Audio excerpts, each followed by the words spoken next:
fingers don't work. Yeah, it might. So I want to thank all of you for staying. For those of you that are joining us online, it might if it's going to start advancing on its own. Today we're bringing the tech team and the presentation and the aesthetic team together to make this big first presentation, and we will continue to put this out online. I will edit out this morning's and then put it up so that people can see it, and we'll continue to do this for sure through the month of February. So plenty of opportunity that if you need to ask more questions, you need to have some more clarification, you want to invite somebody else to come and join us, you'll have more than enough opportunities. But to start, I want us to begin with a time of prayer. Lord, this morning I ask that you be with these, your people, as we look at what it means to become the church of 2032, keeping the church relevant in this time and this constantly progressing times, that you may allow us to be thinking about the generations to come, that we may continue to seek out what it means to love you in a way that will resound, not just with the past, but with the future. So, Lord, help us to have open hearts, open minds, and a willingness to look at what it is that you are calling this church to become. We ask all this in your precious name. Amen. So before I turn this over to Mark, I do want to introduce or tell you who is on the aesthetics team and the tech team. So I'm going to, those of you that are, if you're down front, stand up, and I think they probably all know who you are, but just in case. Both the tech team and the aesthetics team, I put myself as what is called the convener. I'm not the chair, I don't have any vote, I just set the meeting, help set the agenda, and bring them together, and then let them go at it. So I'm on both committees. Mark Naus, as the lay leader, is on both of the committees. And then the tech team, Travis Huganen, representing the trustees, Lance Gephardt, representing the Church Administrative Council, Mike Hine, representing the praise band, Luke Thompson, who represents the middle young adults, as well as the choir, and then Eric Naus, who represents our young adults. See, I didn't call you a youth, at least, Eric, so you know, now that you're married, we leave that title off completely. The aesthetics team, there's myself, and there's also Mark, representing the lady, Jenny Yassen, representing that middle young adult age with small children, Paula Sheets from the trustees, Terry Denkman, sitting down there with Lake as somebody who understands a lot of the flow and progress of the church, Jill Proctor, who is also on trustees, Dave Duffy, to give a male voice edge to this. Dave is also on the trustees. Karen Marine is on this also, and part of the trustees, and then Diane Budding, who has a keen aesthetic sense that we wanted to lock in with. And with that, Mark has some. This is good opening word.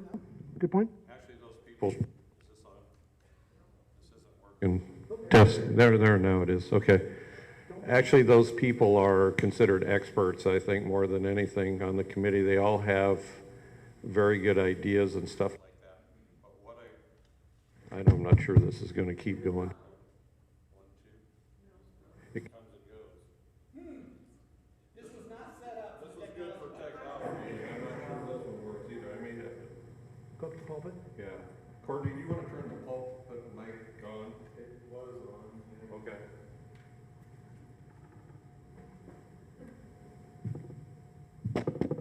Test 1, 2. Testing 1, 2.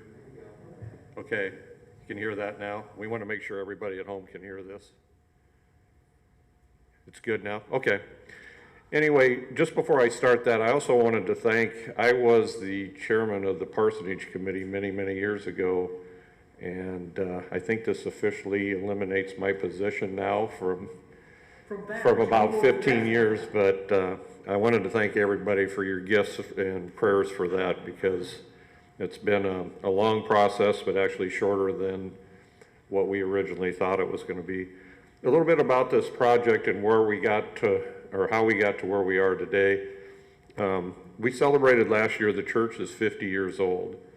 And with all things, you know, we actually mentioned in a couple meetings that we thought the planners of this church did a very good job of planning for 50 years, and maybe even longer than that for some things. But as we go along through 50 years, there's also times where things need to be updated, improved, changed, things like that. And as we go through this presentation today, I just want to ask everybody to have an open mind. There may be some surprising things to you, some things like that, but think about it a little bit. Think about the planning that went into this church 50 years ago, 50 plus years ago, and the planning that needs to be done to get us, let's say, the next 50 years. One of the things that came out in a meeting the other night that kind of hit me more than anything was that our old church down there on the highway was approximately 70 years old when we tore it down and built this church. And that church, if many of you, or some of you that were around at that time remember, one of the main reasons it was getting in disrepair. This church is already 50 years old, so we're only 20 years behind the timeline that we tore the old church down. Well, with the help of the trustees over the years and a lot of people around, I mean, we've done a good job of keeping this church up. But we also have to look at some things as far as where we're going to go from now and into the next 50 years. So just a little bit of background on a few things. The sound system that we have was put in, actually the amplifier back in the back is over 30 years old. The stuff in the cabinet, we've done a very good job of keeping that stuff up over the years. But as if any of you know anything about technology, which I've learned through being on the tech committee, that I'm just a button pusher back there. There's a lot of these people over here that know how that works, and they're a lot more tech savvy than I am. But things in the past have been analog. Today with the internet, online, video stuff, everything's gone from analog to digital. Most of our equipment back there is analog. Some of you that have computers and tech stuff all know that within a couple years of when you buy something, a computer or anything like that, it's outdated. We're getting to that point with some of the equipment. Pastor Mike did an excellent, or Pastor Steve did an excellent job all through the pandemic of getting the services out to us. But as you walk out today, if you notice back there, there's a wire that runs across the back, out the door, around the coat rack, and down the hall to the office. That's just some of the wiring that he had to do to get us so that we can broadcast these services to those of you that are on TV. Another thing that's changed over the years is we now have a praise band. 6, 7 years ago, we added the praise band, which is a great addition to our service, but they don't have a real space. In the past, they set things up, took them down. Now we took the choir pews out and they've set up over here. But along with that, we didn't have the technology, the sound system to handle that. Mike and Kay Hine have lent us the sound system, these speakers, there's amplifiers and things up here, so that you can hear the sound and things like that. A couple other things that I just wanted to point out a little bit too is that the cameras that we have, those were mainly, if you remember back, we were used to record the service, take them to shut-ins. Also, we would put like the kids up on the screen. That's about all that camera is good for. So things like that. The other thing that I wanted to talk a little bit about was we've talked about the carpet, and you'll hear more from some of these others as we look to things. This carpet, and Laura looked it up this morning, we got married 30 years ago this coming summer, and this is the carpet that's in our wedding pictures. So this carpet's been around, I don't know exactly, but it's over 30 years. I was on the committee when we replaced it, but I'm going to turn it over to some of these people to speak a little bit about it. But this committee, these two committees, the tech committee's been meeting well over a year. The aesthetics committee's probably 7, 8 months, probably at least. And they won't be giving you some specifics as far as if you ask about carpet color or anything like that, but we want to give you some general things. Like I say, please look at this with an open mind, that there are some things here that may be surprising to you, but think about those things a little bit, where we are, what things cost a few years ago, what they cost today, how hard it is to get things these days, and some of that. So with that, I don't know who wants, Mike, do you want to volunteer first, or?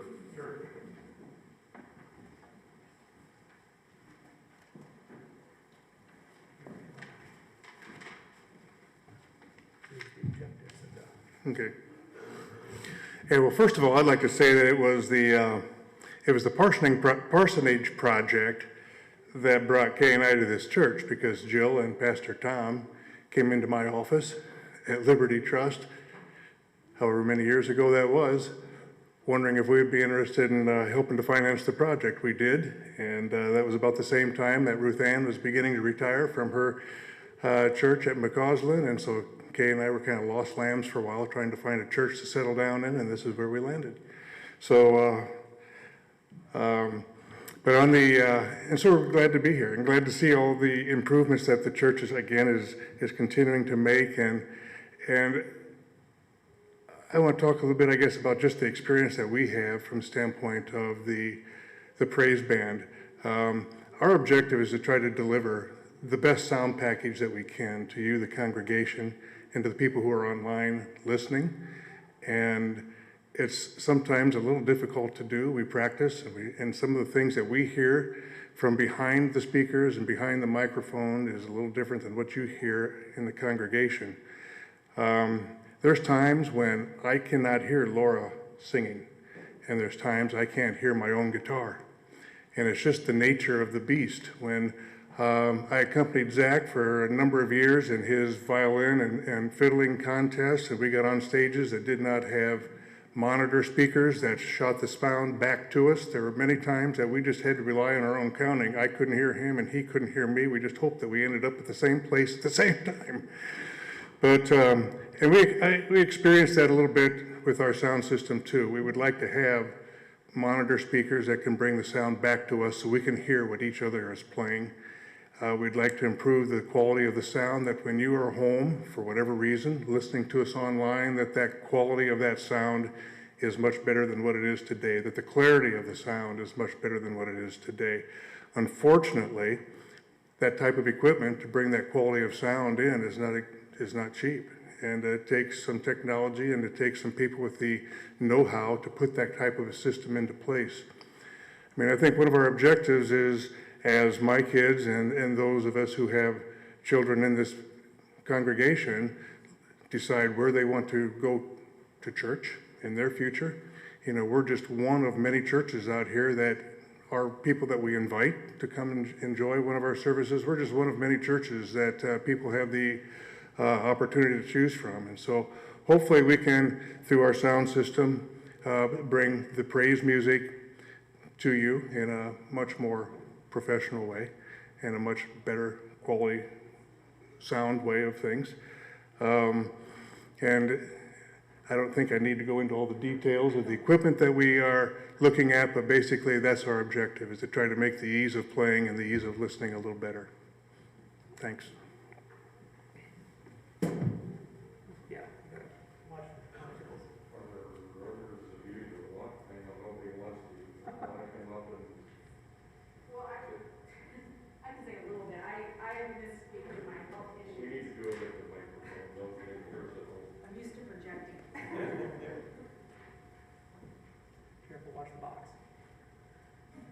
I've missed a lot of the meetings due to my health issues, but as head trustee for a couple of years, I know we have looked at these issues around the building for a long, long time and tried to figure out how to pull together money for carpet, for whatever needs to be done. The lighting issues that we have in here, that's another issue that has been a problem. Choir members at night, we can't see music, especially as we are getting older. So if you had, say, an evening wedding, you just can't see very well. And so they have better lighting available, but we kept looking at this piecemeal. And I know I didn't see any of this. I think this church is beautiful. I think it's always been beautiful. I don't think we want to change the nature of that. But there are things that are happening, like some of the pews are delaminating a little bit, some of the doors are. If you start paying attention, you start seeing these things happen, and I didn't notice that until I was head trustee and I was starting to measure to see what needed to be done. So that's my take on it. We've been trying to pull together this stuff for a long time, so it's not something that just popped up. It's been in the works for several years. So I just wanted to say that, and I can answer some questions about, you know, what we're thinking about aesthetics, but that's from the trustee's point. Anybody else in the committee? Sure.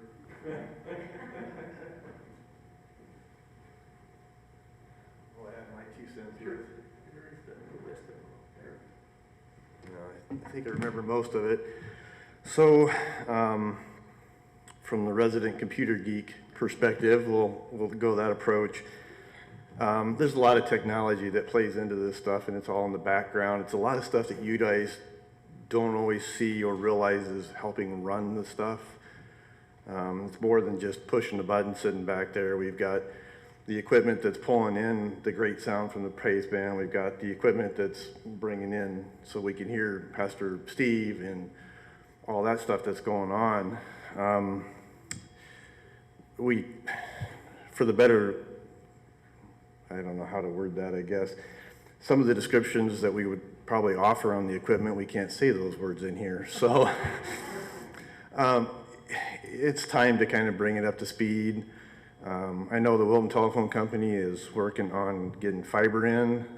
So if we're able to get that, that'll be a high-speed connection here, which will improve our online outreach, help our presence there. We've got a list here. There'd be some different computer equipment that we would need to get. We'd have to improve the cameras, which we've talked about doing. There's a couple of drawings up here that we were able to get printed that would help give you a perspective of how the church might look, or kind of what we're going for. That includes replacing the projection screen, with 2 TVs, larger screen TVs on either side here, so you get better viewing from either side, as well as doing something in the back to kind of help. Pastor Steve's putting some of those drawings up on the projector as well. So that kind of gives you a real high-level overview. It's not set in stone, but it gives you an idea where we kind of like to see some of the stuff going. And again, from a technology perspective, it would be helpful to have that stuff upgraded, have the capability of being able to do a lot more. We have, thanks to Pastor Steve and his efforts through the pandemic, we have expanded online. We do have an online presence that is fairly consistent, I think would be fair to say. And it'd be nice to keep that outreach going. I mean, we've got people that visit online from out of state, if I recall correctly, several different states. That's neat for us to keep that going. And again, some of the others have said, if you've got questions and you want to ask, and we're here to help. So, thank you.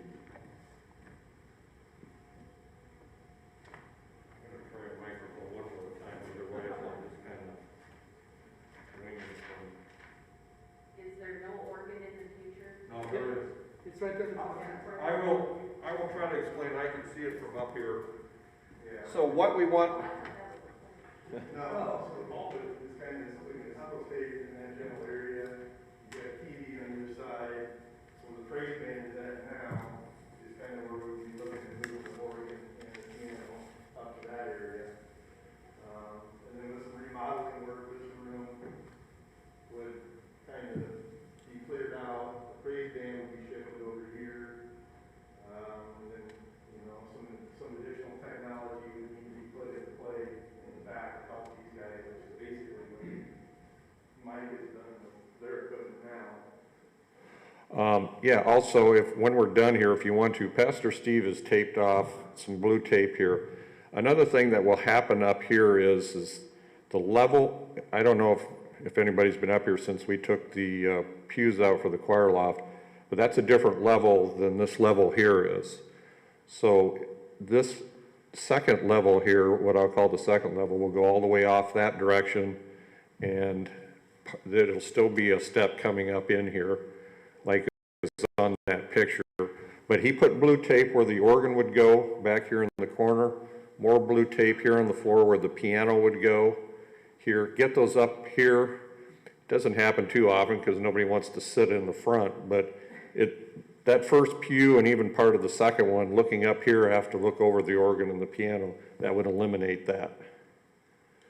Also, and there would be railing put back in here because of the level of what we'll be at. But, and some of you, I don't know if you've been to a wedding lately, but for some reason, weddings have gone from maybe 3 or 4 attendants to 7, 8, and 9 attendants sometimes, and we don't have that room up front right now.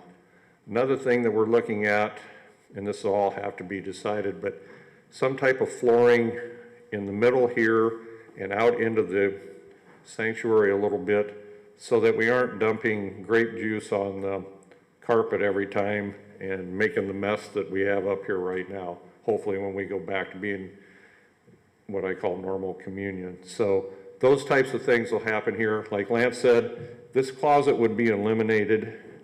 The wall, and this is all aesthetics thing, if I'm saying it wrong, aesthetics team, let me know. The wall would match basically this wall over here. The walls will match, Will whether it's match. the wood or something Or else, but they'll something both else, match, right. yeah.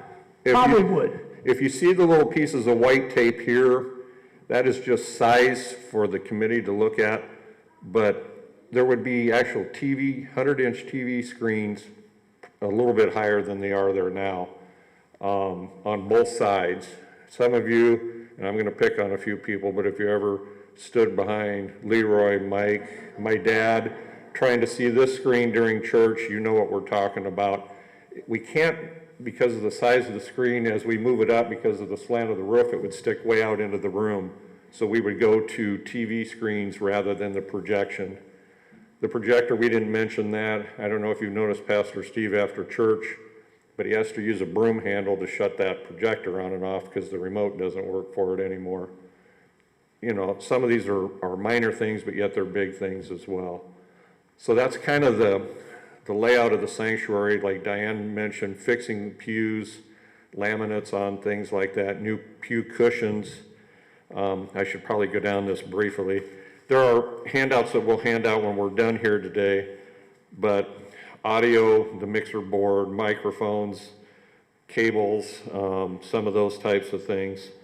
The streaming, new computer, switching that Courtney runs back there in the back a lot of Sundays, getting ready for the fiber optic network and some of that. The video, the TV screens, a couple cameras, newer cameras, cables, things like that, cabinet-wise and some things. I'm not trivializing these a little bit because you'll see it all on the listing.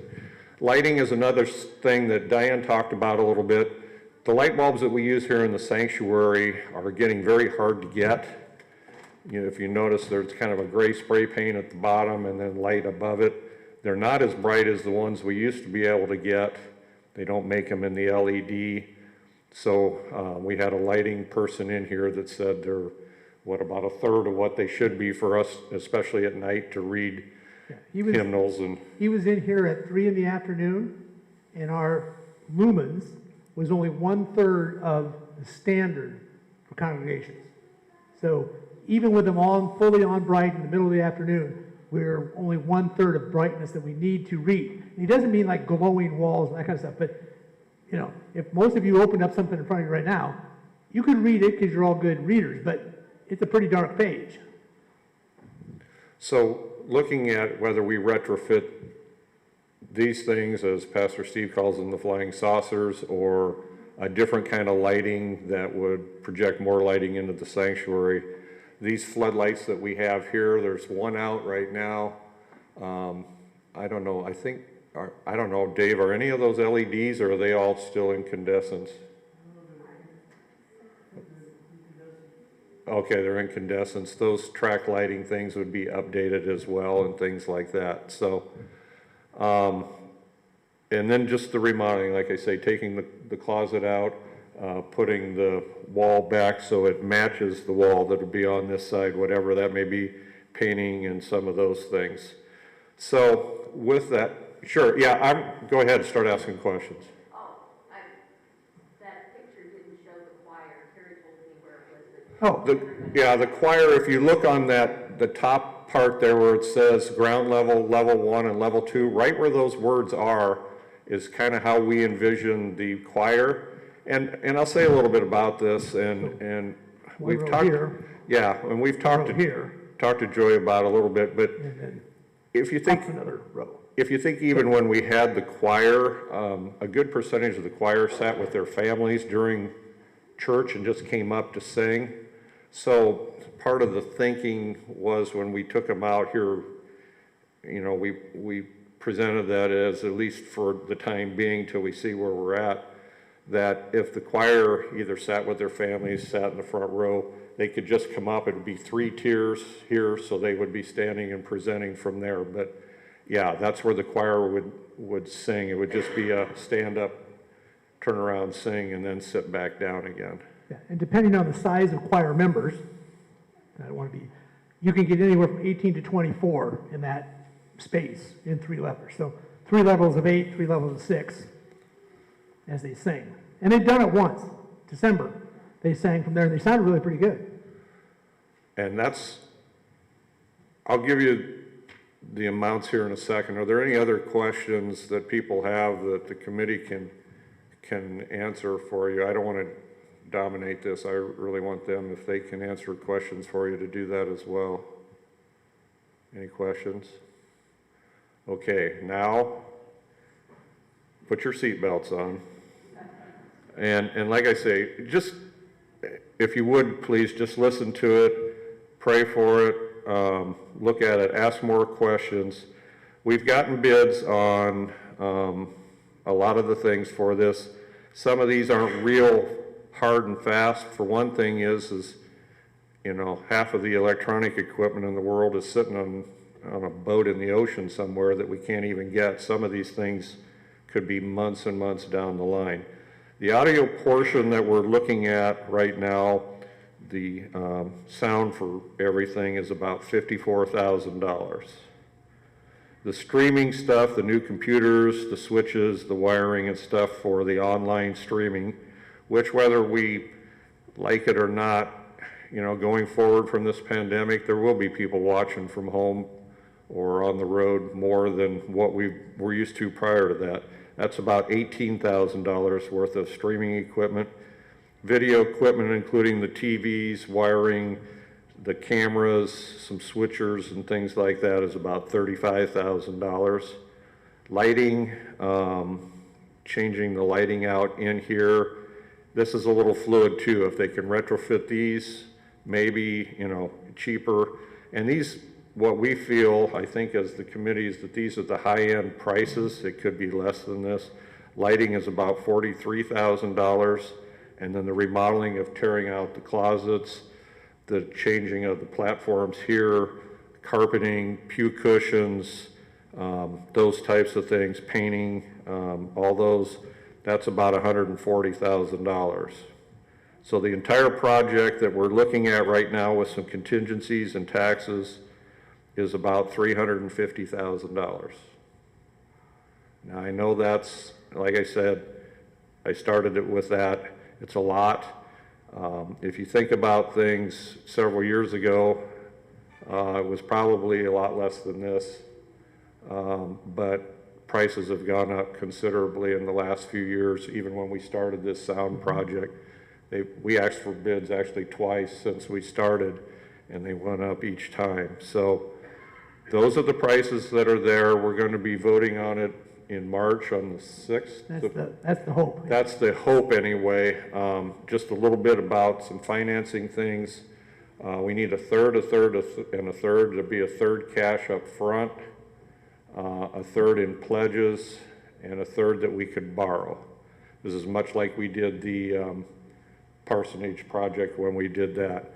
The Sequoia fund that was given by the Lossers many, many years ago that we've used for a lot of projects, that has gone up considerably the last few years, or this last year with the stock market the way it has been going. That's a matching thing, but we can use cash versus matching for that for a pretty good chunk of the actual cash to start the project out. This will all be up to you. Again, we will vote sometime hopefully in March on this project, but we want everybody to pray about it, think about it, ask questions about it, because we know that there's a lot of numbers here, and it's a little bit, you know, it was surprising to all of us, but it's a major project that we hope will make this sanctuary more appealing and to other people, and go from there. So, any other questions? Joe, could you and Eric maybe come out and get these pamphlets and pass them out? Yes, Leroy.